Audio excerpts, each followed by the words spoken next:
आज मैं जिस जगह पर मौजूद हूँ ये जगह बड़ी ही इंटरेस्टिंग है और जो कहानी मैं आपको सुनाने जा रहा हूँ ये बड़ी ही डिफरेंट कहानी है। इसको सुनने के बाद आप भी दाद देने पर मजबूर हो जाएंगे। मेरे साथ मौजूद हैं डॉक्टर जुनेद जिन्होंने मैथमेटिक्स में पीएचडी कर रखी है और एक निजी यूनिवर्सिटी में असिस्टेंट प्रोफेसर भी हैं और उसके साथ एक ढाबा भी चला रहे हैं। उनसे पूछते हैं कि ये काम इन्होंने कब से स्टार्ट किया और ऐसा इनके जहन में क्या ख्याल आया कि इनको ये ढाबा चलाना पड़ा।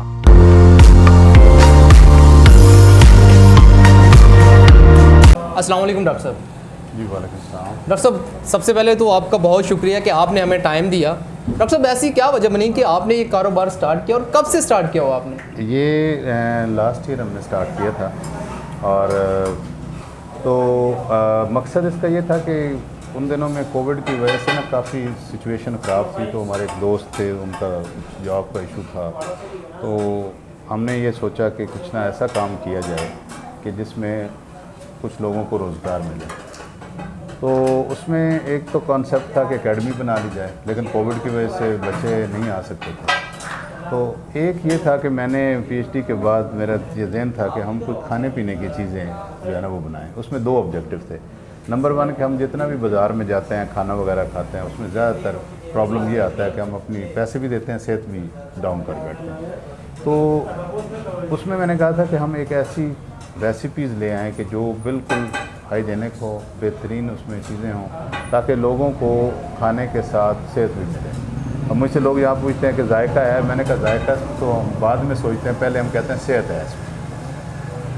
और फिर ऑब्जेक्टिव ये भी था कि क्योंकि बाज़ारों के अंदर सूरत हाल अब हमारी ये है कि बहुत ज़्यादा कारोबार हो रहा है। पहले मुझे नहीं आइडिया था, जब इस बिज़नेस में आया हूँ तो मैंने देखा कि हर जगह बेशुमार रश है, लेकिन हमारे पाकिस्तान में गुर्बत दूर नहीं हो रही वैसे का वैसे। तो मेरे जहन में ये चीज़ आई कि शायद हमारे बाज़ारों से जो ईमानदारी है वो उठ चुकी है, जिसकी वजह से बरकत नहीं है। तो हमने कहा कि एक ट्रेंड शुरू किया जाए कि आप ईमानदार बिज़नेस शुरू करें, ईमानदारी से काम करें।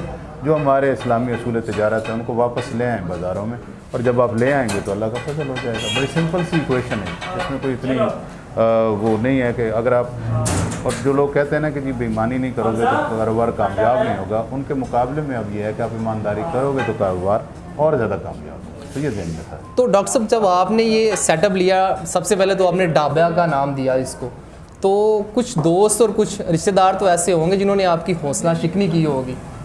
हौसला शिकनी इस सेंस में करते थे कि जी आप पीएचडी करके यही काम करना था तो आप पीएचडी क्यों की।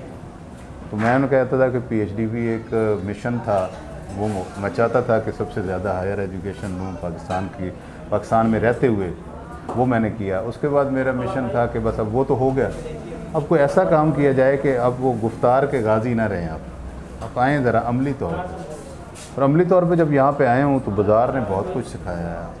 यानी यहाँ पे झाड़ू भी दिए हैं, यहाँ पे बर्तन भी धोए हैं, सब कुछ। तो वो फिर कुछ वाले साहब ने भी कहा कि यार थोड़ा आराम कर लो, इतना तुम काम कर करके थके नहीं हो।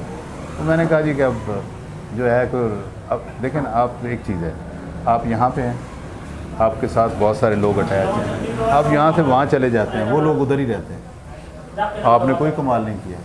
कमाल ये है कि जब आप वहाँ पे होंगे तो आप अपने साथ लोगों को भी लेते हैं। ये कॉन्सेप्ट है और इसी कॉन्सेप्ट पे लगा हूँ। एक स्कूल है मेरा जिसको मैं फ्रीली चला रहा हूँ, उसकी फाइनेंसिंग का इशू पहले तो नहीं था, अब थोड़ा फाइनेंसिंग का इशू चल रहा था, गवर्नमेंट की तरफ से साथ अटैच था। गवर्नमेंट का स्कूल था, बेसिकली फील्ड था, 16 बच्चे थे उसमें, अब माशाल्लाह वहाँ पे 140 हैं। तो उनकी फाइनेंसिंग के लिए एक सोर्स जो है वो भी ज़रूरी था। तो अर्निंग एंड सर्विंग का कॉन्सेप्ट है, बड़े अरसे से जहन में था। तो मैंने कहा कि चलो, तो अब यहाँ पे आप देख रहे हैं कि 10 लोग तो तकरीबन मेरे काम कर रहे हैं, तो 10 घर चल रहे हैं। तो मुझे बस इसी में खुशी हुई। तो डॉक्टर साहब, कुछ लोग ऐसे भी होंगे जिन्होंने आपकी हौसला अफजाई की होगी। बिल्कुल, जितने मेरे टीचिंग कम्युनिटी के लोग थे, मेरे यूनिवर्सिटी के फेलोज़ थे, उन्होंने बड़ा अप्रिशिएट किया। और इवन कुछ तो ऐसे भी थे कि जो फ़ोन करते थे, कहते थे आज क्या हालात है। शुरू में आपको पता है कि हर काम जो है वो एक्सपेंड होते टाइम लेता है, कस्टमर कलेक्शन जो है वो इतना आसानी से नहीं होती। तो मैंने कहता ना यार आज कुछ खास काम नहीं, तो उन्होंने कहा ठहरो हम आ रहे हैं। वो फिर इस सेंस में मेरी सपोर्ट करते थे। और मेरा ख्याल है कि मुझे किसी ने आज तक ये नहीं कहा कि आम कस्टमर में से कि जी वो आपने ये किया हुआ है तो आप ये क्या कर रहे हैं। लोग खुश होते हैं कि चलो यार आप एक अच्छा काम कर रहे हैं इसमें। तो ऑब्जेक्टिव बेस्ड जो भी काम होता है ना, उसमें इंसान थकता नहीं है। जब आप अपनी ज़ात के लिए काम करेंगे फिर आप जल्दी थक जाते हैं, उकता जाते हैं। अब इसके साथ 3 और रेस्टोरेंट बने थे, तीनों बंद हो गए। ये क्यों चला है कि हमारा मकसद जो है वो ये था कि हम लोगों को फैसिलिटेट करेंगे, लोगों के लिए काम करेंगे। मैं अपने स्टूडेंट्स को भी ये कहता था कि जनाब आप काम शुरू करें, आप स्टार्टअप्स में लोगों के रोज़गार एक्सपैंड होंगे। ये नौकरी जो है ना, इसके पीछे ना पड़े, अपनी दुनिया पैदा करें। तो इकबाल कहता है ना कि अपनी दुनिया आप पैदा करें अगर जिंदों में। तो ये कॉन्सेप्ट था कि हम एक दुनिया बनाने की कोशिश करें। पाकिस्तान में ज़रूरत है, पाकिस्तान में गुर्बत बहुत है, लोगों के लिए काम कम है। और जो अड्डों पे काम करने वाले लोग हैं, इनकी मैं नफ्सियात देखी तो ये बेचारे बिल्कुल, इनको उन्होंने जो है ना, जो मालकान, उन्होंने इनकी हालत ऐसी कर दी है कि ये 1-1 रुपये को तरस इधर। हालांकि मैं इनको अच्छे इंसेंटिव दे रहा हूँ, उसके बावजूद इनके जहन में वही नफ्सियाती चीज़ चल रही है। लेकिन अब ये माशाल्लाह काफ़ी बेहतर है। हम इनको इनकी जो डेली वेजेस के अलावा मैंने इनको इनके बोनसेस रखे हुए, मुझे फ़ायदा हो ना हो इनको बोनस अटैच किए। मैंने पता है कि इस लिमिट से आगे जाना है तो हमारा बोनस हर 10% शुरू हो जाता है। और उसमें ये फिर मेहनत करते हैं कि खाली ये नहीं कमा रहा, हम साथ साथ एक फैमिली की तरह बनाए स्ट्रक्चर। तो डॉक्टर साहब आपकी यहाँ पे जो स्पेशल डिश है वो कौन सी है? स्पेशल डिश तो ये मेरी सबसे, जिसको ये सारे कहते हैं कि आपकी महबूब है, वो चकली कबाब है। चकली कबाब हम बहुत ज़बरदस्त कीमा लेते हैं और उससे बनाते हैं, और सरसों के आयल में अभी भी देखो सरसों का आयल डालते हैं। तो उसमें तो ये सबसे अच्छी ये है। वैसे तो दाल मखनी है या वो बीफ कीमा चिकन, वो भी बड़ा अच्छा है। तो ये चूँकि हमारी इसके लिए मैं स्पेशल इस बंदे को हायर किया था, ये बड़ा ढूंढ के लाया था, ये भी माशाल्लाह बड़ा मेहनत किया। डॉक्टर साहब जब आपने ये सेटअप स्टार्ट किया था शुरू दिन में, तो खाना आपने खुद तैयार किया था? 1 साल मैंने PhD करने के बाद, लोग तो रिसर्च पेपर और मैथमेटिक्स पे रिसर्च करनी शुरू करते हैं। मैंने 1 साल इसकी रेसिपी पे रिसर्च किया। तो 1 साल तकरीबन मैं इसकी रेसिपी, मैं जब पूरा कामयाब हो गया तो फिर आया। लेकिन एक चीज़ है कि ये एक्सपीरियंस है जो मैं शेयर कर रहा हूँ कि जब हमने सारा कुछ ले लिया, ये सारा काउंटर खुद बनवाया, बना के जब कबाब लगाने लगे तो कबाब मुझसे सेटल नहीं हो सका था उसमें, क्योंकि वो बड़ी कढ़ाई थी, वो तो घर में फ्राई पैन में बनता था। तो फिर जब कढ़ाई इधर हमने स्टार्ट की तो लोग उसी वक्त आना शुरू हो गए। फिर मैंने सोचा कि भाई नहीं, ये ना प्रोफेशनल बंदों का काम है। फिर एक जो है, पहले हमने एक दोस्त था उससे ले आए, वो प्रोफेशनल था, उसने काम किया, फिर ये आ गया। लेकिन इनके साथ साथ मैं जो है अब लगा भी लेता हूँ, और चाहे जितना रश हो मैं एक्सपर्ट हो गया हूँ कबाब लगाने का भी और बनाने का भी। डॉक्टर साहब अभी हमने बाहर देखा है कि दूसरी शॉप्स हैं, उनके आगे आपकी चेयर्स लगी हुई हैं, तो अब आपके फ्यूचर प्लान्स क्या हैं? देखिए, पहला प्लान तो यानी ख्वाब होते हैं, बेसिकली प्लान तो अल्लाह बनाते हैं, बंदे के ख्वाब होते हैं। मेरा एक ख्वाब है कि मैं एक ऐसा अवामी सा बाज़ार बनाना चाह रहा हूँ कि जिसके अंदर छोटे छोटे हट्स हों, और वहाँ पे हम कर्ज़ हसना से लोगों के कारोबार करवाएं और उस बाज़ार की मैनेजमेंट करें। उस बाज़ार की प्रॉपर्टी ये हो कि वहाँ पे कोई भी चीज़ जो है वो इकनॉमिकल हो, और लोग आँख बंद करके यकीन करें कि यहाँ से अगर 40 चीज़ हमें मिलेगी। क्योंकि वो दयानतदारी वाला जो कॉन्सेप्ट है ना, मैं चाहता हूँ कि वो हम उसकी एक रूटीन बनाएं। मैं कर रहा हूँ आज आपके तवज्जुह से, और बच्चों को भी मैं कहता हूँ वो करेंगे, तो हम एक बहुत बड़ा जो है ना वो चेंज ले आएंगे, अखलाकी चेंज जो ज़रूरी है यहाँ। तो हम एक बाज़ार का भी कॉन्सेप्ट रखते हैं, इंशाल्लाह वो भी बनाएंगे, उसकी मैनेजमेंट करेंगे, और उसके अंदर एक एक चीज़ जो होगी वो मॉनिटर होगी, उसकी कॉस्ट, वो जो उनकी सेलिंग, प्रॉफिट मार्जिन्स, और प्लस उनका जो है वो स्टैंडर्ड्स, जो स्टैंडर्ड से हटा वो कर्ज हसना पे चलाएंगे। ऐसे नहीं देंगे कि ये लो जा कारोबार करें, खुद करवाएं। तो ये एक कॉन्सेप्ट है, लेकिन उसकी तरफ जाना है। तो डॉक्टर साहब हमारे मुल्क पाकिस्तान में बेरोज़गारी बहुत ज़्यादा है, तो हमारी जो यंग यूथ है, आपको पता है कि पढ़ते हैं लेकिन नौकरी नहीं मिलती उनको अच्छी, तो उनको क्या पैगाम देना चाहते हैं आप? देखें, ये अलमिया है, मैं अब स्टूडेंट्स को रीड कर रहा हूँ। एक हमारे स्टूडेंट्स इस वक्त जो हालात हैं ना, जो यूथ के हैं, वो इंतहाई उनके मेंटेलिटी ख़त्म हो चुकी है। उनकी सोच जो है वो 1 इंच भी आगे नहीं जाती।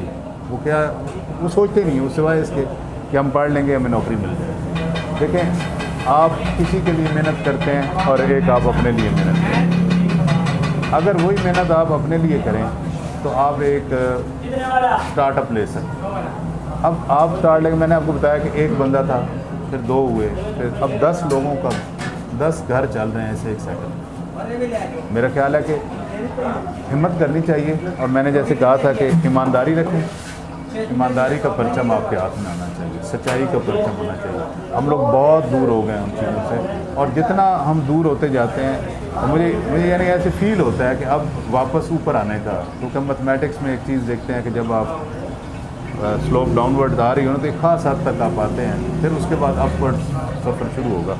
तो मुझे यकीन है कि जो मेरे स्टूडेंट्स मेरे से बात भी करते हैं तो मैं उनको यही कहता हूँ कि आप आएँ आगे, अपना काम शुरू करें। एक स्टूडेंट ने कहा मैं क्या करूँ सर, मैंने कहा हमारे बाज़ारों में जिस चीज़ की कमी है वो शुरू करो। कहता किस चीज़ की सर कमी है? मैंने कहा बताओ।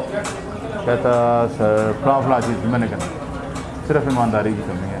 एक छोटी सी मशीन आइसक्रीम की लगा लो, आइसक्रीम बनाओ, हो आइसक्रीम, बैठ के कहेंगे घर वाले क्या कहेंगे सर? मैंने कहा क्या कहेंगे, तुम कोई मेहनत करने वाला तो वैसे ही डायरेक्ट अल्लाह का दोस्त हो जाता है, तो इससे बड़ा रुतबा और फिर क्या चाहिए। तो मैं स्टूडेंट्स को यही कहूँगा कि जनाब आप निकलें, नौजवान एक उसके पास एनर्जी होती है, उसके पास जोश होता है, अपने जोश और एनर्जी को इस्तेमाल करके गुर्बत देखें। ग़ुलामी जो है ना, हर दौर की उसकी डिफरेंट नेचर है।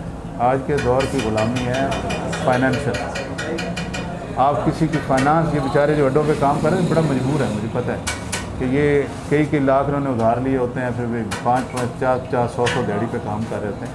तो इनको आज़ाद कराएं, आएँ, अपना भी कमाएं, इन लोगों के लिए काम करें। ऑब्जेक्टिव में ये चीज़ ज़रूर रखें। आप ऑब्जेक्टिव में अगर लोगों की फलाह नहीं रखेंगे ना तो आप अल्लाह को पार्टनर नहीं बना सकते अपना। ये बड़ा आसान। मेरे यहाँ पे जब कम होता तो मैं एक बंदा ले आता हूँ, फिर अल्लाह को कहता हूँ कि जनाब बंदे ज़्यादा हो गए, पैसे चाहिए। तो ये यकीन रख के आ जाएं तो और करें, चेन रिएक्शन होगा, और इंशाल्लाह विद इन 3 और 4-5 ईयर्स में आप ये गुर्बत वाला इशू जो है ये ख़त्म हो। तो ये मेरा तो पैगाम है कि बाज़ार अगर मैं आ सकता हूँ ना तो आप लोग भी हैं, मेरे तो वैसे ही बूढ़ा होने वाला। डॉक्टर साहब की आपने गुफ्तगू सुनी, वो कहते हैं कि अगर आप किसी काम में कामयाब होना चाहते हैं तो सबसे पहले अपने अंदर दयानतदारी लाएं। एक नौजवान होता है, उसमें एनर्जी होती है, मोटिवेशन होती है, पुरजोश होता है। अपनी एनर्जी किसी दूसरे के लिए वेस्ट ना करें, क्योंकि उसका आपको कम रिवार्ड मिलता है। अपने लिए वेस्ट करें, अपने ऊपर लगाएं, ताकि उसका 1 नहीं 2 नहीं तो 5 साल बाद आपको अच्छा रिवार्ड मिलेगा। नाज़रीन, अल्फाज के साथ अपने मेज़बान अली शहजाद को इजाज़त दीजिए। अल्लाह निगहबान।